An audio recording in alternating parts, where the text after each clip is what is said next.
I wanted to share today's service because tomorrow is my birthday. And then, like a few days later, Spirit said, well, you're going to be speaking too because it's your birthday. I said, okay. So this week, well, the last 2 weeks, I've been working on stuff up there. And this week, they started presenting it to me. So here we go. Just a sec. The song that I just played, Sunday, the day before my birthday, was written and recorded by American electronica musician Moby. It was released as the fourth single from his sixth studio album called 18 on February 24th, 2023. The song feels samples of American singer and Sugar Hill Records founder Sylvia Robinson's song Sunday. If you don't know who she is, she's the mother of rap. Without Sylvia Robinson, there would have been no Sugar Hill Gang. There would have been, I forget the next one or the next one. The first three hits out of rap were by Sylvia Robinson. That's why she's in the Rock and Roll Hall of Fame. Now, the website Songtell tries to define what's going on in this song. Sunday, the day before my birthday, explores feelings of loss, longing, and the struggle to come to terms with a significant absence in one's life. The lyrics and the emotive atmosphere of the song together convey a sense of sadness and introspection. The opening line, Sunday was a bright day yesterday, dark cloud has come into the way, sets the tone for the song. It suggests there was once a happier time, represented by a bright day, but now a metaphorical dark cloud has appeared, symbolizing a sudden change in emotions or circumstances. In the first verse, the lyrics, they sing to the darkest night long before, evoke a sense of reminiscence and nostalgia.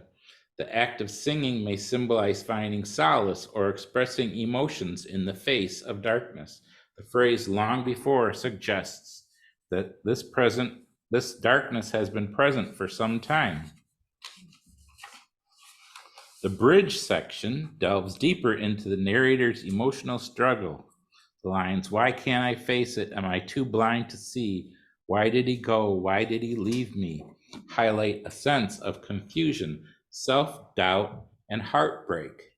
The narrator questions their own ability to confront their emotions and grapples with the departure or loss of someone significant in their life. The repetition of the hook, Sunday was a bright day yesterday, dark cloud has come into the way, reinforces the central theme of contrasting emotions. The juxtaposition of a once bright day with the arrival of a dark cloud symbolizes a shift from happiness to sadness, possibly representing a specific event or person's absence. Overall, Sunday, the day before my birthday, portrays the internal struggle of reconciling with loss and questioning one's own role in it. The lyrics evoke a sense of yearning, loneliness, and a longing for understanding. It explores the complexities of human emotions and the difficulty of facing and accepting a significant change in one's life. Now, Moby was born on September 11th. No. He's part of the tribe. In 1965, in the neighborhood of Harlem, in the borough of Manhattan, in New York City. The tragedy that happened on September 11th, 2001, affected him greatly, so he created this piece of music to reflect his own conflicted emotions. And I have to say, last Wednesday, when I was looking at songs and reviewing what I wanted to play today, I had a list of birthday songs. Most of them were too raucous for the church, like the Beatles' birthday. My friends, the Luddites, have a birthday song. Half of them are rap. Stevie Wonder has a birthday song. He does? Yeah. Oh, interesting. I didn't know that. Anyway, this song was in the list. And when I read about it, it was like, oh, I haven't talked about September 11th as a tragedy before. Guess it's time. That's what Spirit was pointing at. So I'm back to my sermon. I have to say that being born on September 11th, I share Moby's conflicts. Now, I declare that it was my holiday long before the terrorists turned it into a tragedy. But my heart goes out to the children born a few years early or since, and the trauma it caused them, and the loss for all those who lost their lives and the families affected. We were talking earlier, Richard had coworkers, an office in one of the buildings, and someone I worked with had loved ones that worked in one of the Twin Towers. So I still remember that day from that morning before I went to work until about midway in the afternoon watching it on TV, and then I zoned out because I couldn't handle it anymore. The NBC affiliate in Jacksonville, Florida, recently did a story on people born on September 11th. For some, like Jacksonville pipe layer Spencer, all they remember are birthdays after the attacks. Spencer will turn 25 on September 11th this year, tomorrow. He has few memories from that day in 2001. That was his third birthday, but he recalls in the years after other children mocking him about 9/11 being his birthday. It really never bothered me, he said, but it's something that sticks with me. Spencer said it's not in his nature to celebrate his birthday in general, but he's also always tried to be mindful of having a celebration in public on such a somber day, not knowing who around you might have been personally affected by the attacks. Shirley, a Nassau County mom who will turn 32 on September of this year, shares that approach, often opting to celebrate her birthday on a different date. Birthdays are different now since then, because although, for me, I'm celebrating my birth while everyone else is mourning death. So it's hard because you don't know the extent of those who are affected from that day. You don't know if you're going to come across somebody on that day and if they were affected, Shirley said. I think at this point, to me, it's just, I'm happy to be alive. And I respect the people who lost their lives that day, who were first responders, and all the people who were part of that. And then all the innocent people who lost their lives. So it's a balancing act, I think.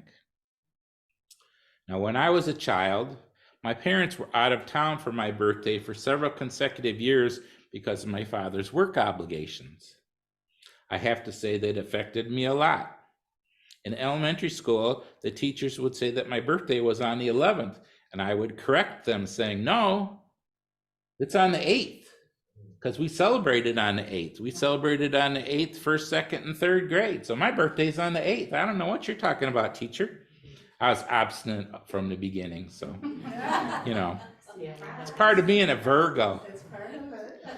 Oh, yeah. I wasn't confident about the date of my birth until I was 10 years old. So once I got sober, it was a big deal to me.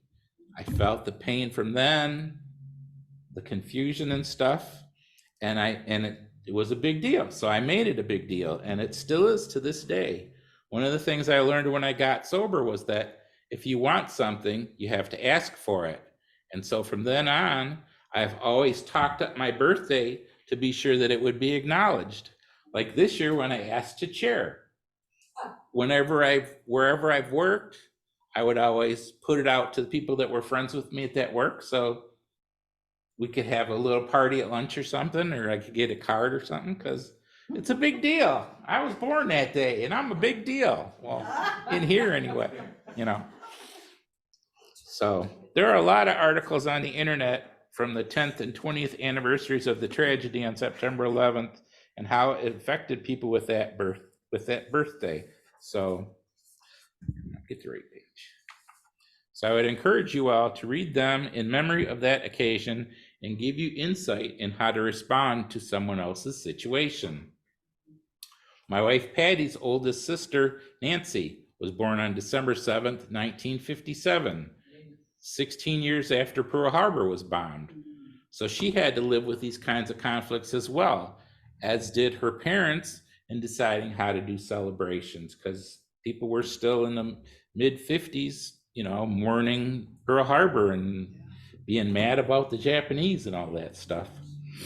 So another example, on the same day that we closed on the house that Patty and I currently own, at the very same time we were at the closing signing the papers, they rushed my mother to the hospital and she died of a heart attack from cancer, side effects of cancer treatment. The chemo weakened her heart and the poison got her. So when we got out of that meeting, we found out. And so that makes it a challenging celebrating the anniversary of us buying our first home, because it's that conflict, it's that balancing act, it's bittersweet. So you never know what kind of problems or difficulties the people around you have been subjected to, but the empathy that we show to others may be what we need in the future. So I ask you all to practice Spiritualist Principle 6. We believe that the highest morality is contained in the Golden Rule: do unto others as you would have them do unto you. Thank you for your time, and thank you for your attention, and thank you to Spirit for writing a sermon in about an hour and a half.